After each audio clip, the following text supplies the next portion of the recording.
우리는 주님의 것입니다. 한 번 더 하겠습니다. 시작. 우리는 주님의 것입니다. 아멘. 그렇습니다. 우리는 주님의 것입니다. 자, 옆에 계신 분들께 말씀해 주세요. 당신은 주님의 것입니다. 네. 진짜 그렇게 여기십니까? 네. 나도 주님의 것이고 내 옆에 계신 분도 주님의 것입니다. 여러분, 교회는 이제 여러분들 아마 교회에 대해서 하도 많이 새로 오신 분이 아니라면 아마 여러분들 이제 교회에 대해서 우리 서북교회 성도님들은 이제 교회에 대해서는 어느 정도 이제 좀 아시게 되셨을 거예요. 교회는 이 세상에서 볼 수 있는 예수 그리스도의 몸입니다. 믿습니까? 네. 우리가 눈에 예수님이 안 보이죠. 그런데 우리가 예수님을 어떻게 봅니까? 몇 가지 방법이 있지만 그 중에 하나가 바로 교회이며 여러분이에요. 예.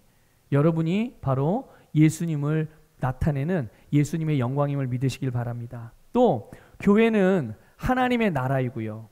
또 하나님의 가족이거든요. 그렇기 때문에 이 땅에서 있는 가장 이상적이고 아름다운 공동체가 있다면 그건 단연 교회입니다. 예. 여러분 정말 그렇게 생각하고 그렇게 믿으십니까? 교회가 진짜 주님의 몸이고 교회가 진짜 하나님의 나라이고 하나님의 가족이고 그리고 이 세상에서 가장 아름다운 공동체, 가장 이상적인 공동체, 이것을 정말 여러분들 믿으시냐는 거예요.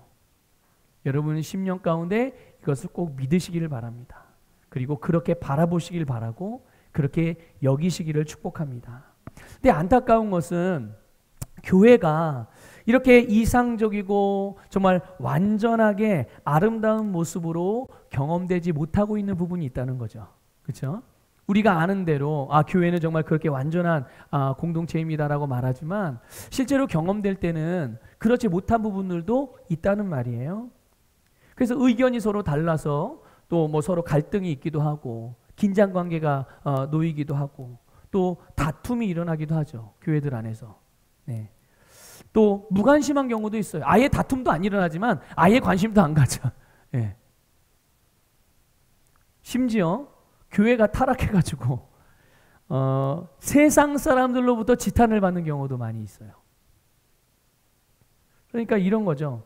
세상이 교회를 걱정하는 이런 정말 어처구니 없는 일이 벌어지기도 하는 것을 우리는 주변에서 어렵지 않게 목격을 할 수가 있어요. 그래서 생각하기를 성도들도 이제 그렇게 생각을 하는 거죠. 교회도 다 똑같지 뭐. 혹시 여러분들도 그렇게 생각하는 부분이 없지 않습니까? 네. 교회도 다 똑같이. 사람이 모이는데 뭐 어디가 다른 게 있겠어. 다 똑같지 뭐. 왜냐하면 뭐 사람이 다 누구나 100% 완벽한 사람은 없으니까요. 그렇죠? 그들이 모이는 곳이 뭐 다 완전할 수 있겠어? 라고 생각하고 그렇게 여겨요. 자, 그러면 정말로 그런가요? 교회가 부족한 사람들이 모이기 때문에 다 완전하지 않은 사람들이 모이기 때문에 교회도 세상과 다 똑같은 거야. 사람이 모인 데가 다 똑같아. 정말 그런가요? 아까 여러분들 고백하셨죠? 교회가 이 땅 가운데서 가장 아름답고 이상적인 공동체다. 하나님의 가족이다.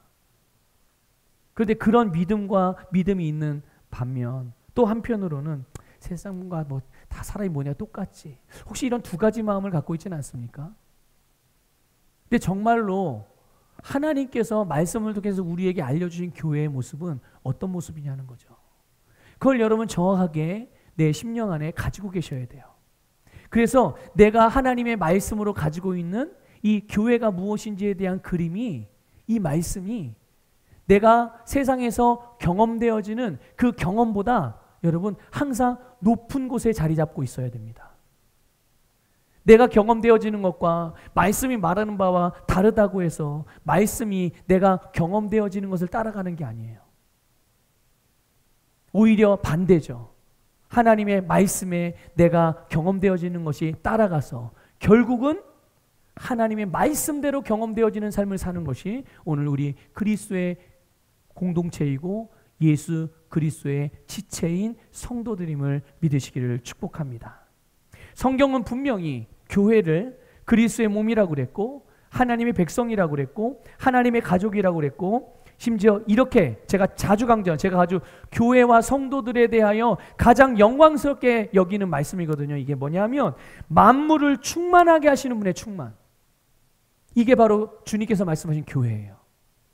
만물을 충만하게 하시는 분이 누구십니까? 그분이 누구예요? 만물의 모든 필요를 넘치게 다 채우시는 분이 누구세요? 네, 하나님이시고 그분의 아들이신 예수 그리스도시단 말이죠. 그런데 그분의 충만이, 그 충만이 누구라고요? 바로 교회이고 오늘 그리스도인인 여러분이라는 것을 믿으시기를 축복합니다. 그러니까 여러분은 이 세상을 살아가면서 여러분의 세상 가운데 엄청난 자부심을 가지고 살아가셔야 돼요. 결코 여러분 세상과 똑같지 않습니다. 세상의 공동체와 교회가 똑같은 게 아니에요. 세상 사람과 여러분과 똑같은 것이 똑같은 사람이 아니라는 것을 확실하게 인식하기를 주님의 이름으로 축복합니다.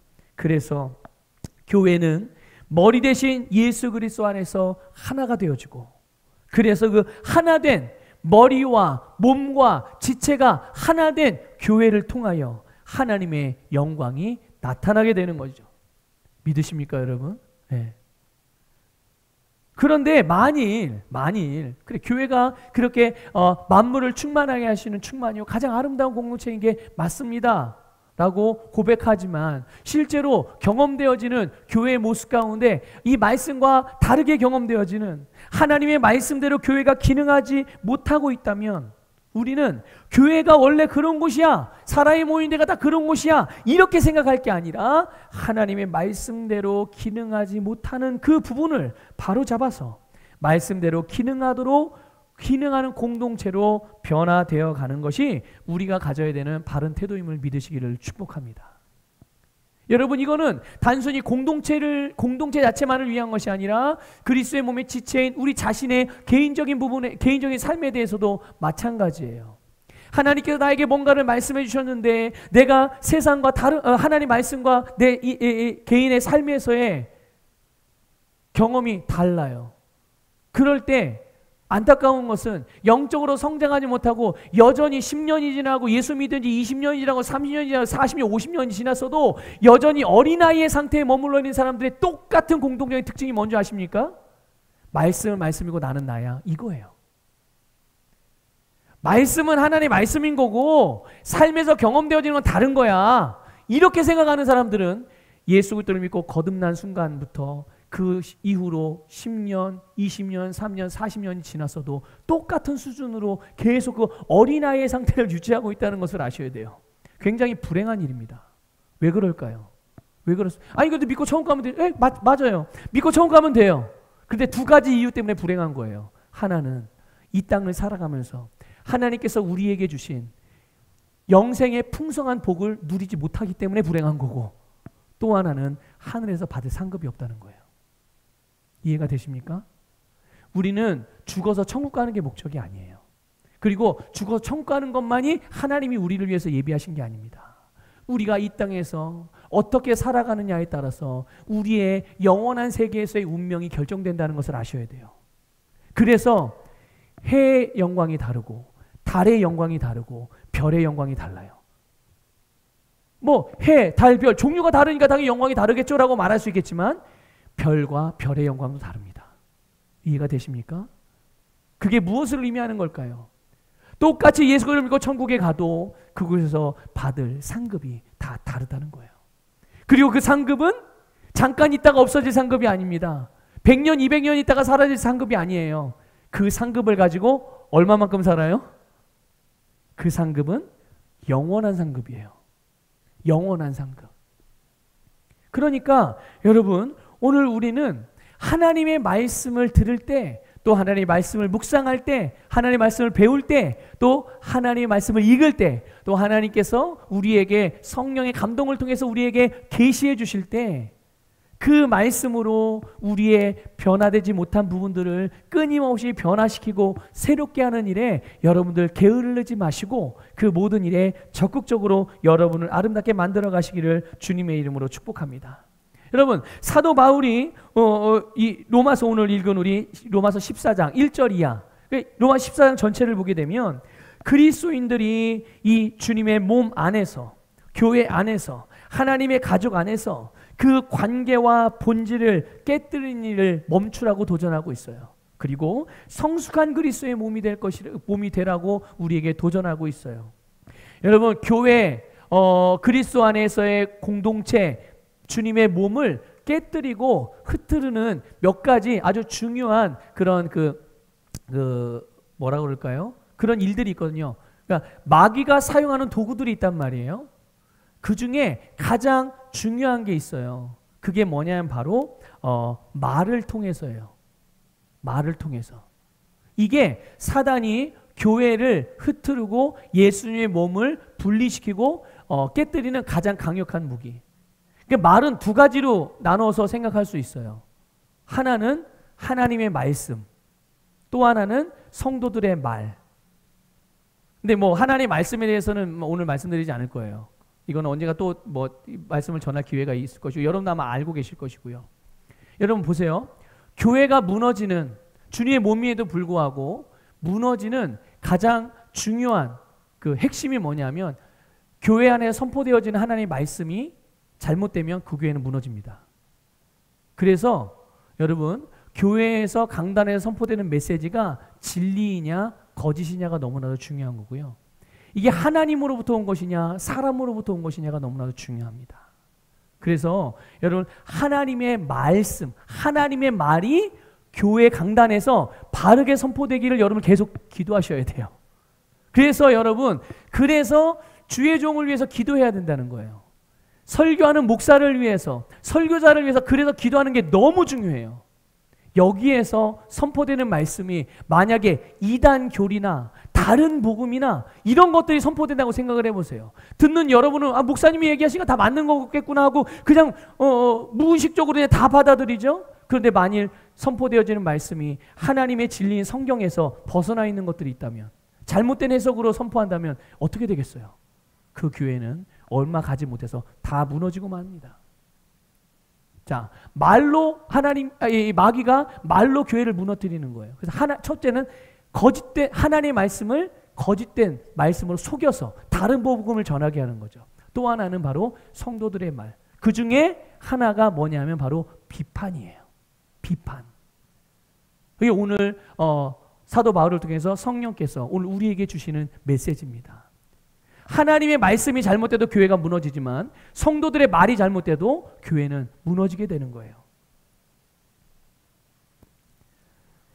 여러분, 교회 안에 성숙한 믿음을 가진 사람들도 있지만 그렇지 못한 사람들도 있잖아요. 그렇지, 함께 공존합니다. 그런데 문제가 뭐냐면, 믿음이 연약한 자들이 있는 게 문제가 아니에요. 그건 아무런 문제가 되지 않습니다. 그건 전혀 문제가 아니에요, 정말로. 그런데 교회 안에서 믿음이 성숙한 믿음을 가진 성도와 성숙하지 못한 믿음을 가진 성도 가운데 문제는 뭐냐면 이들 사이에 비판이 일어나는 거예요. 성숙한 사람은 성숙한 대로 믿음이 연약한 자들 업신여기고 무시하고 비판하고, 또 믿음이 약한 자는 또 믿음이 성숙한 자들에 대하여서 뭐 이렇게 한다 저렇게 한다 이러면서도 비판하고 비난하고. 서로 비판하면 어떤 일이 벌어집니까? 말이야 얼마든지 할 수 있죠. 그런데 그 다음에 일어나는 일이 뭐죠? 갈등이 일어나고 서로 반목하게 되고 분쟁이 일어나면서 결국은 몸이 깨져요. 몸이 깨지는 거예요. 사도 바울은 오늘 성령의 감동을 통해 따라서 이 성도들의 연합, 하나됨, 그리스도의 몸을 깨뜨리는 이 비판을 하라고 그랬어요? 하지 말라고 그랬어요? 네, 하지 말라고. 너무 단순한 말씀이죠. 하지만 이 단순한 메시지가 너무나 중요하기 때문에 오늘 여러분에게 정말 단순하게 좀 말씀을 전하려고 해요. 여러분, 이 비판으로 번역된, 이 비판하지 말라 하는 이 비판으로 번역된 헬라어가 디아크리시스라는 단어인데요. 뭐 이게 무슨 단어인지 뭐 기억할 필요는 없습니다, 여러분들이. 근데 이제 의미는 좀 알고 계셔야 돼요. 그게 뭐냐 하면 바로 분리, 다툼이라는 의미거든요. 이 비판이라는 게. 그런데 이제 제가 말씀드리려고 하는 이거를 이렇게 굳이 원어까지 설명하며 말씀드리는 이 의미 때문에 그런 거예요. 이 단어가요, 신약 성경에 3번 나와요. 신약 성경에 3번 나오는데 오늘 본문에서 1번과 그 나머지 2번이 나와요. 2번이 나오는데 언제 나오냐면 성령인지 악령인지 구분하라는 의미로 사용될 때 이 단어가 쓰여졌어요. 그러니까 우리는 어디에 연합되어져야 되는 거죠? 성령이에요, 악령이에요? 성령에 연합되어지고 성령에 연합되어진다면 반대로 악령에 대해서는 어떻게 되는 거예요? 완전히 철저하게 분리가 되어지는 걸 말하는 거예요. 이럴 때 이 단어를 사용했어요. 또 한 번 사용된 용례는 언제냐면요. 선과 악을 구분하는 일에 대하여 이 단어가 사용됐어요. 그러니까 선에는 어떻게 되는 거죠? 연합이 되어지고 악에 대해서는요. 완전히 분리가 되어지는. 이럴 때 이 단어가 사용되었거든요. 그러니까 여러분 보세요. 이 단어가 오늘 우리가 이 비판하지 말라고 할 때 이 비판이라는 단어가 어떨 때 사용하는 단어인지 어떨 때 사용하는 의미로 쓰여지는 단어인지 이해가 되시죠? 예? 분리, 다툼, 멀어져야 되는 일. 그게 어떤 일이겠어요? 악, 죄, 마귀, 어둠.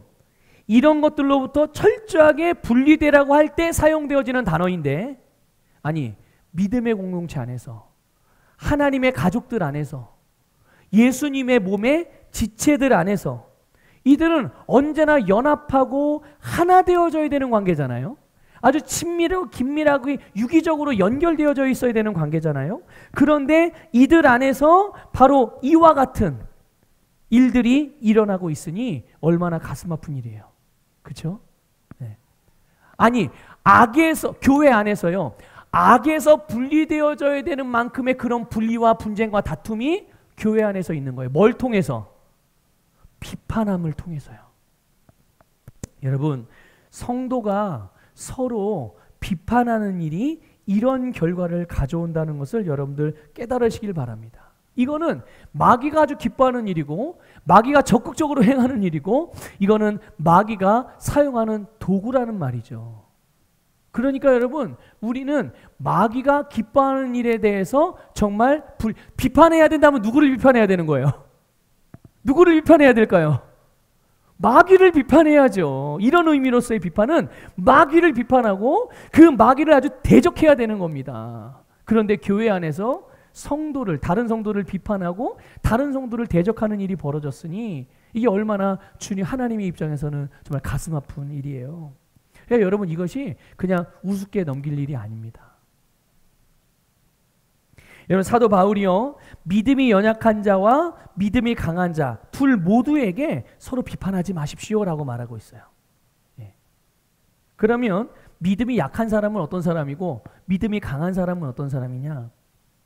당시 교회 안에서 일어났던 이 비판의 내용을 보게 되면요, 우리가 믿음이 강한 자와 약한 자가 어떤 사람들인지를 알 수가 있어요. 여러분, 어떤 사람이 믿음이 강한 사람이고 어떤 사람이 믿음이 약한 사람입니까? 근데 이거는 여러분 분명히 알고 계셔야 돼요. 당시 교회 안에 두 가지 그 내용으로 논쟁거리가 있었어요. 하나는 음식에 대한 거. 그리스도인이 먹어도 되는 음식이 있고 먹으면 안 되는 음식이 있다는 거죠. 이 음식과 관련된 거.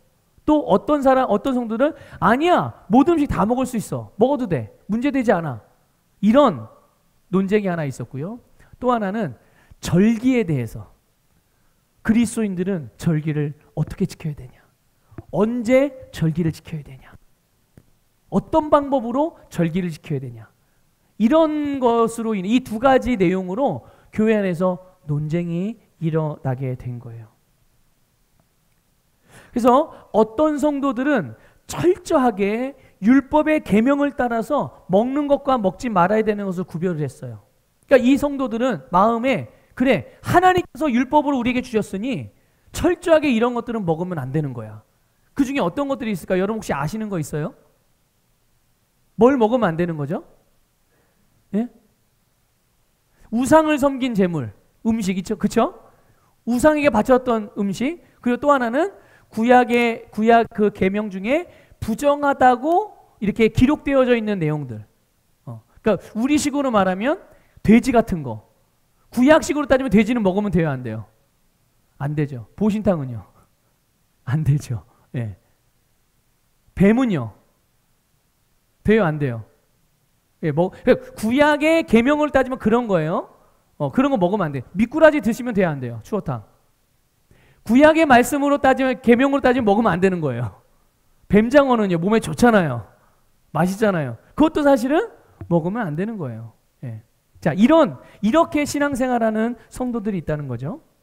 그런데 또 어떤 성도들은, 아니, 예수님께서 십자가에서 모든 것에 대해서 다 대속했고, 율법의 요구를 다 완성하셨기 때문에 그리스도인에게는 모든 음식이 우리에게 어떤 부정적인 영향을 미칠 수 없어. 예수님도 말씀하셨잖아. 입으로 들어가는 게 부정한 게 아니라 나오는 게, 사람으로부터 나오는 게 더러운 거다. 그러니 음식에 대하여 자유하고 모든 것을 기쁨과 감사함으로 받으면 돼.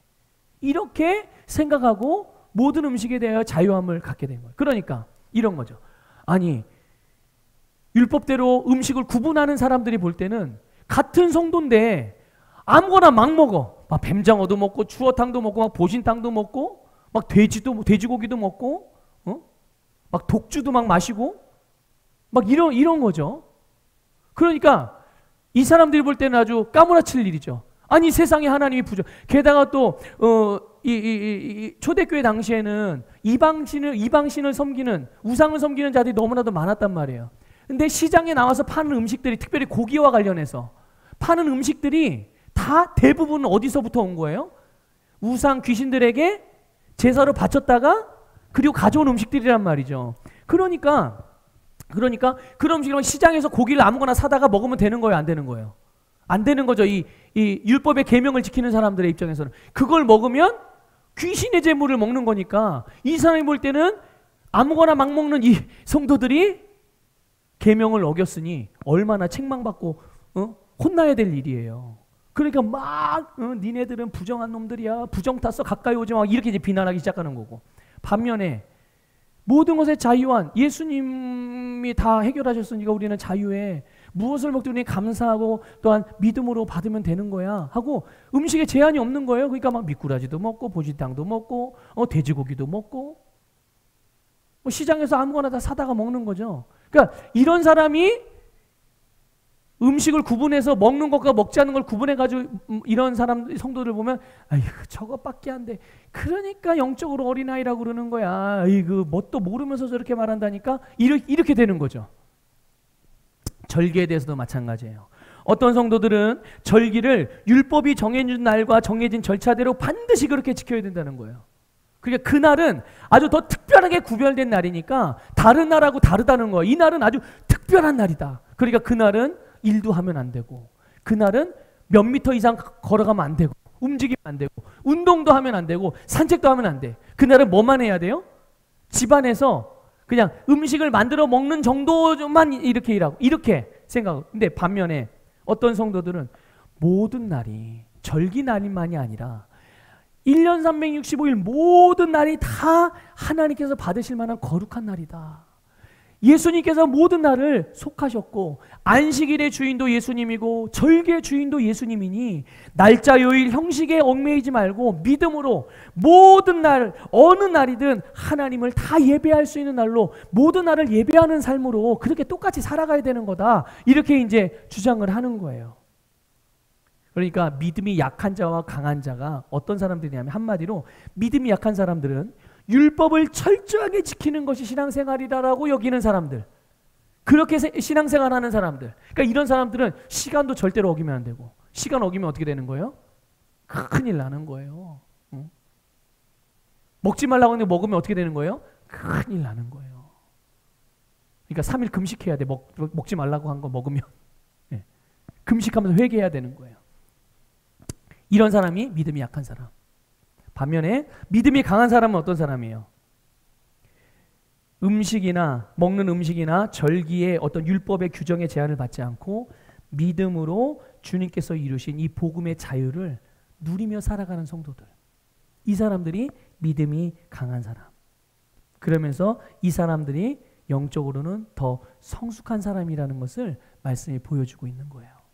자, 그런데 이게 교회 안에서 갈등과 분열의 문제를 일으킨 것은 아까도 말씀드렸더니 믿음이 약한 사람은 약한 사람대로, 강한 사람은 강한 사람대로 자기가 생각하는 그 신앙의 기준이 옳으니 너도 반드시 그렇게 해야 돼. 이것에서 벗어나면 다 죄야.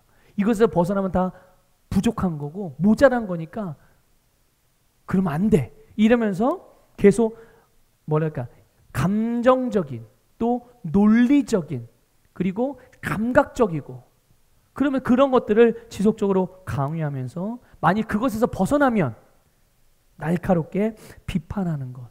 이게 교회 안에서 성도들이 서로 비판하는 일로 인하여 교회가 굉장히 어려움에 처하게 된 거죠.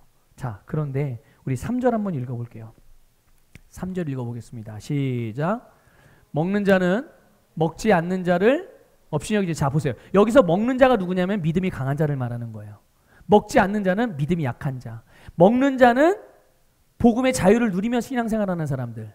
먹지 않는 자는 율법에 매여서 신앙생활하는 사람들인 거예요. 자, 그 다음 계속 이어서 읽겠습니다.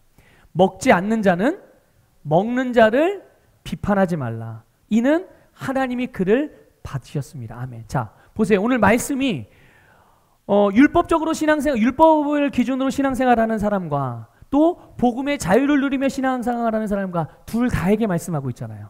그렇죠? 둘 다에게 뭐 하라고요? 뭐 하지 말라고요? 업신여기거나 비판하지 말아라. 그러니 여러분, 믿음이 강한 사람의 입장에서는 믿음이 강한 사람이 들어야 될 메시지는 뭐겠습니까?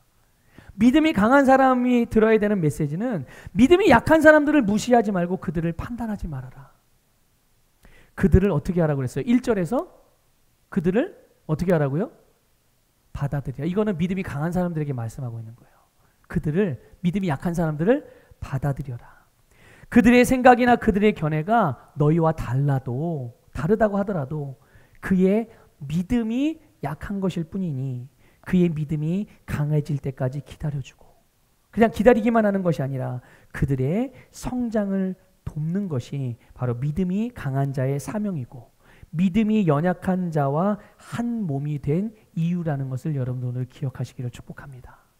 그러니까 복음의 자유를 누리며 믿음이 강한 믿음으로 살아가는 성도들은 언제나 믿음이 연약한 자들을 받아들여주고 이해해주고 용납해주면서 그들의 믿음의 영적인 성장을 도와야 되는 거예요. 그냥 방치해두는 게 아닙니다. 계속 그들의 필요들을 채워가며 그들을 도와서 그들도 나와 같은 복음의 자유를 누릴 수 있도록 도와야 되는 거예요. 이해가 되십니까, 여러분? 자, 그러면 믿음이 약한 사람은요? 믿음이 약한 사람은 그냥 믿음이 강한 사람이 도와주는 건 받고만 있으면 될까요? 받고만 있어도 다행이죠. 믿음의 영적인 성장을 위해 돕는 도움을 그냥 감사하게 받기만 해도 얼마나 좋은 일인지 몰라요. 자, 이런 거예요. 먼저 자기 자신이 복음이 주는 자유함에 대한 진리에 대해서 부족함이 있으니 진리의 말씀에 귀를 기울이고 영적인 성장을 위해서 나를 돕는 이들을 적극적으로 활용해야 해서 그들의 도움을 받아야 되는 거예요. 다시 말씀드릴게요. 내가 복음의 자유를 온전하게 누리지 못하고 있는 게 있으니까 이게 지금 내 신앙생활이 완전한 게 아니니까 온전해질 수 있도록 지속적으로 배우고자 하는 마음을 가져야 된다는 거예요. 도움을 받아야 된다는 거죠. 그런데 안타까운 거는요. 안타까운 성도들 그런 성도들이 있어요. 이런 일, 도움을 받고 배우는 일에 있어서 나는 목사님, 사모님으로부터 배울 수 있어. 그런데 다른 성도들한테는 에이, 너나 나나 똑같은데 이런 생각을 가지고 있는 성도들이 있다는 거예요. 그러니까 나는 장로인데 권사가 나를 가리켜? 나는 권사인데 집사가 나를 도와준다고? 아니 나는 집사인데 평신도 일반 성도가 나를 성장시켜주게 돕는다고? 이런 자세를 가지고 있는 거죠. 여러분, 그러니까 이런 일들에 대해서 자존심 상해하거나 감정적으로 부끄럽게 생각해서 나에게 진짜 복이 되는 기회를 놓쳐서는 안 되는 거예요. 그러니까 믿음이 연약한 사람들은 본인이 배움의 영으로 기능하셔야 될 줄 믿습니다. 배움의 영으로 기능하셔야 돼요. 여러분, 근데 이게 교회 안에서만일까요? 부부 사이에도 마찬가지입니다. 부부 사이에도. 여러분, 우리 젊은 청년들이 이제 결혼을 앞두고 있는 이제 앞으로 결혼해야 될 우리 청년들이나 또 조금 더 있다가 결혼해야 될 우리 학생들, 예. 좋은 것만 배우시길 바래요. 어른들로부터. 심지어 여러분의 부모님들로부터도. 가끔 그런 조언을 하는 친구들, 그런 조언을 하는 부모님들이 계세요. 먼저 기득권을 잡아야 돼. 처음에 기세를 못 잡으면 평생 끌려 붙잡혀 살아야 돼. 이게 일반적인 사람들이 보통 알려주는, 결혼하기 전에 결혼을 앞둔 사람들에게 해주는 조언이, 자, 바른 조언입니까? 틀린 조언입니까? 바른 조언이 아니에요, 여러분. 부부 사이에, 부부가 한 몸인데 누가 기득권이 있고 누가 기득권이 있고 그게 무슨 의미가 있어요? 자, 기득권을 생각하면 내가 저 사람보다 높아져야 된다는 거예요. 높아지려면 어떻게 해야 되겠습니까? 우리가 인간적으로 생각하면 윽박지르고 무시하고 넌 나보다 잘하는 게 없어. 계속 그런 말로써 그 사람을 그렇게 대해야 돼요. 그게 뭐예요? 그게 비판이에요. 그러니까 부부는 서로 세워주고 하나 돼서, 그러니까 남편의 입장에서는 아내가 건강해지고 아내가 유익해지는 게 누가 유익해지고 건강해지는 거예요? 자기 자신이요. 아내의 입장에서는 남편이 잘 되고 흥하는 것이 자기가 잘 되고 흥하는 거예요. 왜 그렇습니까? 한 몸이니까요. 한 몸이니까, 하나니까. 그런데 부부가 서로 상대방에게 뭐 실수한 것들 얘기해 줄 수 있죠. 그런데 그 이야기해 주는 이야기가 무엇을 위한 조언인 거예요? 대부분은 갈등이 일어나는 경우는 비난을 위한 비난이기 때문에 그게 상대방의 마음에 상처를 주게 되는 것이고 다툼이 일어나는 겁니다. 그리고 무례해지는 거예요. 그래서 상대방을 존중하지 않고 무례한 태도로, 무례한 눈길로, 무례한 손길로, 무례한 말투로, 무례한 감정으로 상대방의, 그건 조언이 아니죠. 그건 조언이라고 말하면 그게 비난인 거예요.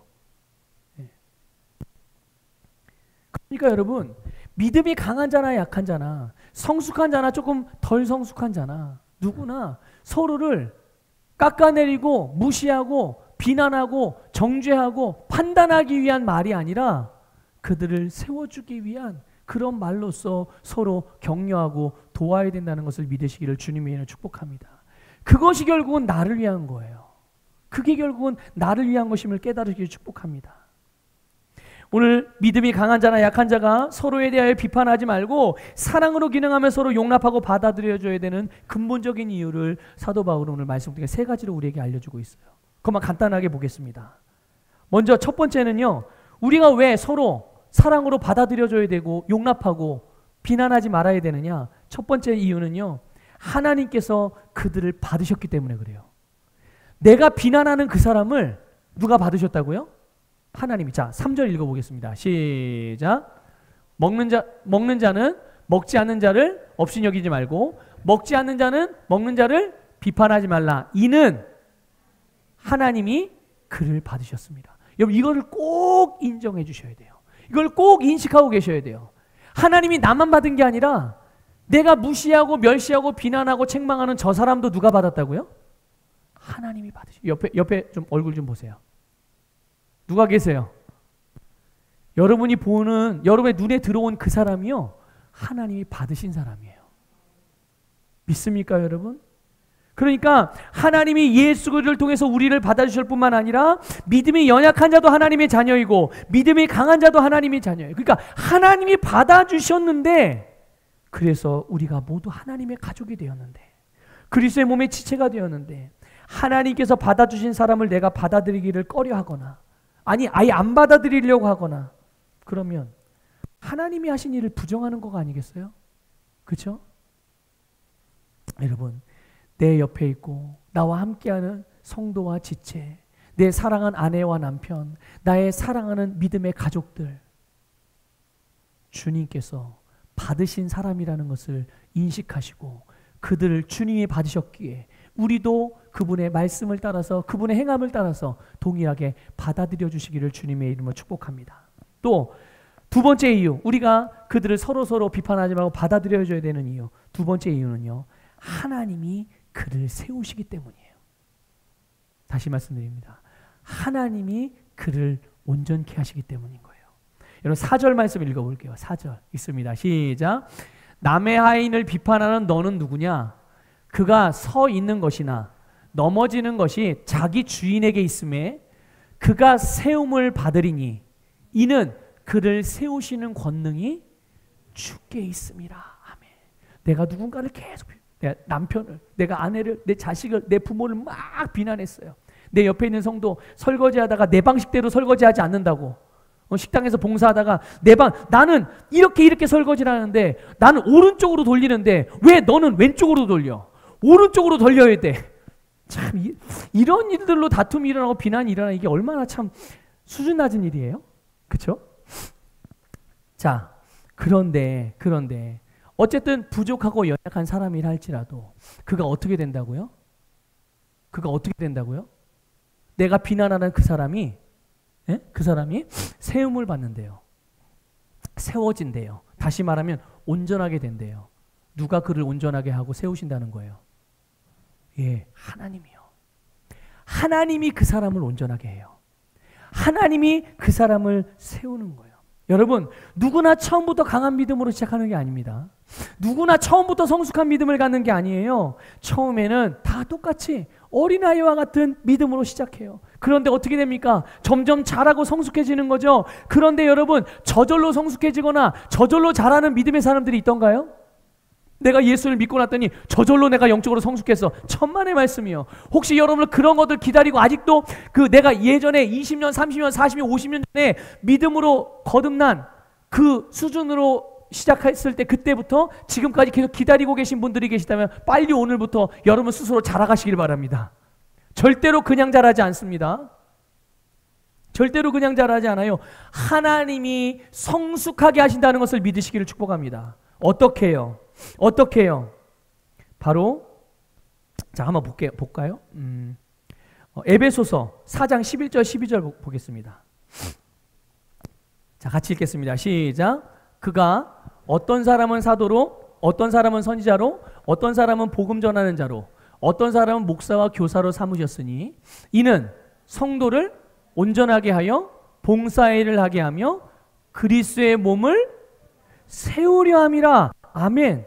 여러분, 하나님께서 우리에게 믿음을 성장케 해주시고 우리로 하여금 흔들림 없는 온전케 해주시는 분이라는 것을 믿으시길 축복합니다. 어떻게 해요? 하나님이 우리 각자에게 주신 직분을 통해서, 여러분 각자에게 주신 직분을 통해서, 하나님께서 여러분의 가정의 구성원들에게 각자에게 주신 그런 역할들을 통해서, 여러분의 직장생활을 하는 가운데 여러분의 직장적인 지위의 그 위치 하나하나를 통해서 성도를 온전하게 하고 그리스도의 몸을 세워간다는 것을, 성숙하게 하신다는 것을 믿으시기를 축복합니다. 그렇기에 우리는 믿음이 약한 자든 강한 자든 누구나 다 예수 그리스도의 장성한 분량으로 자라가고 있는 사람들이라는 것을 아셔야 해요. 지금 내가 조금 믿음이 저 사람보다 강한 것 같다고 해서 내가 온전하게 모든 걸 다 이룬 게 아니잖아요. 지금 나도 계속 자라가고 있는 것이고 저 사람도 자라가고 있는 거거든요. 무엇보다 우리를 그렇게 성장케 하시는 분이 주님이시기 때문에 우리는 서로를 우리의 주인 대신 주님께 맡겨드려야 돼요. 여러분, 남편을 주님께 맡기세요. 여러분이 뜯어 고치려고 하지 마시고 여러분의 아내 주님께 맡기십시오. 주님이 성숙하게 하실 거예요. 남편이 자기 생각대로 안 된다고 뜯어 고치려고 하지 마시라는 얘기예요. 자녀들 마찬가지입니다. 부모가 자기 생각대로 안 된다고 부모의 생각을 자꾸 주입시키려고 하지 마세요. 하나님이 여러분보다, 여러분 인간 육신의 부모보다 훨씬 더 여러분의 자녀를 사랑하세요. 그리고 하나님은 그 자녀를 하나님의 영광스럽고 찬란한 미래 축복의 계획을 그날을 위하여 지금도 성장시켜 주심을 믿으시기를 축복합니다. 부모도 마찬가지죠. 그러니까 우리를 또 내가 조금 부족하다고 여기는 그 사람들도 주님께서 자라게 하시고 성장시키고 계시니 주님께 맡겨드리는 게 필요한 거예요. 그리고 그것을 믿으셔야 되는 거예요.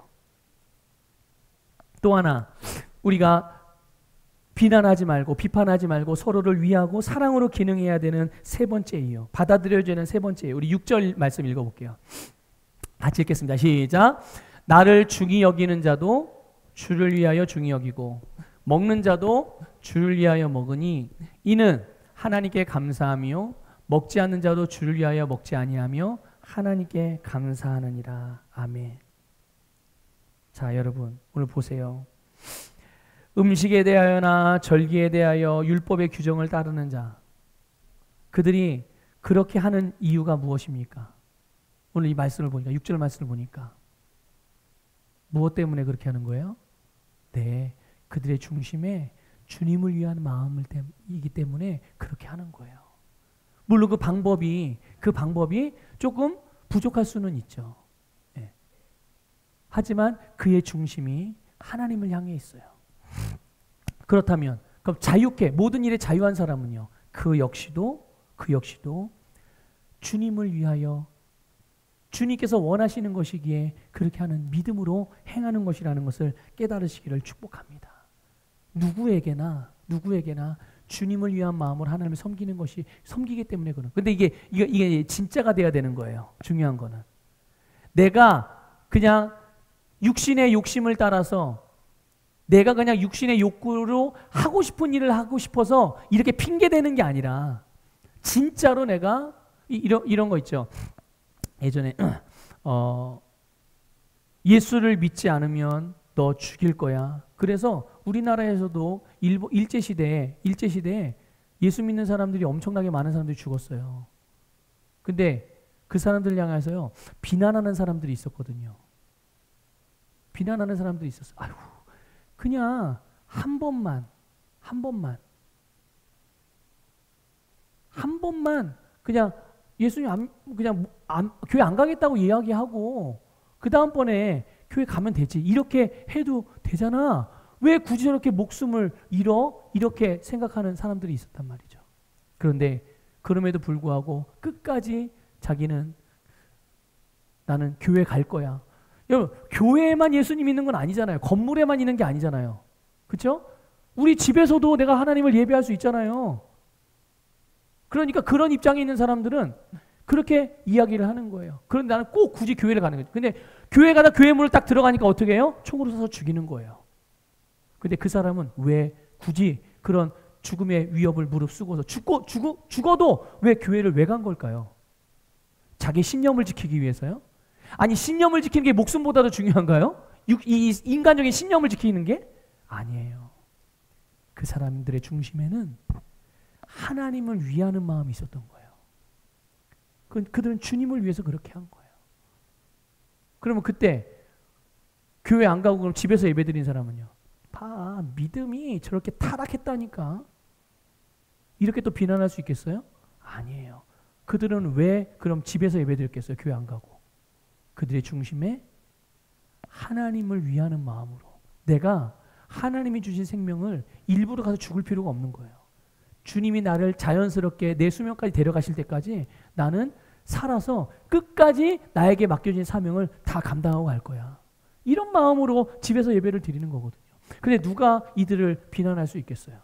그렇죠? 그런 바른 중심이라면. 그런데 오늘 말씀을 보니까 율법을 따라서 그렇게 율법을 중요하게 여기면서, 그러니까 예수를 믿었음에도 불구하고 율법을 너무나도 중요하게 여기는 아직 완전히 율법에 자유롭게 되지 못한 성도들도 그들의 중심에는 무엇을 위해서 그들이 그런 신앙생활을 하는 거예요?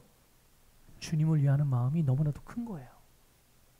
마찬가지로 믿음이 강한 사람들도 그런 거죠. 여러분, 하나님께서는 우리의 중심을 보신다는 걸 아셔야 돼요. 그렇기 때문에 우리도 무엇을 봐야 될까요? 네, 우리도 중심을 봐야 되는 거예요. 다른 사람들의 진심, 그들의 의도를 이해하려는 그런 너그러운 마음, 용납하는 마음을 가져야 되는 거죠. 생각하는 바, 의견이 다를 수 있지만 그것이 주님을 위하는 마음에서 그런 것이라면 이해하고 용납해 주는 것이 성숙한 믿음으로 성장하는 길임을 깨달으시기를 축복합니다. 중요한 건 이거예요. 오늘 제목이죠. 오늘 제목이 뭐죠? 네, 우리는 주님의 것이라는 거예요. 우리는 주님의 거예요. 우리는 살아도 주를 위해 살고 죽어도 주를 위해 죽습니다. 우리는 주님의 것이기 때문에.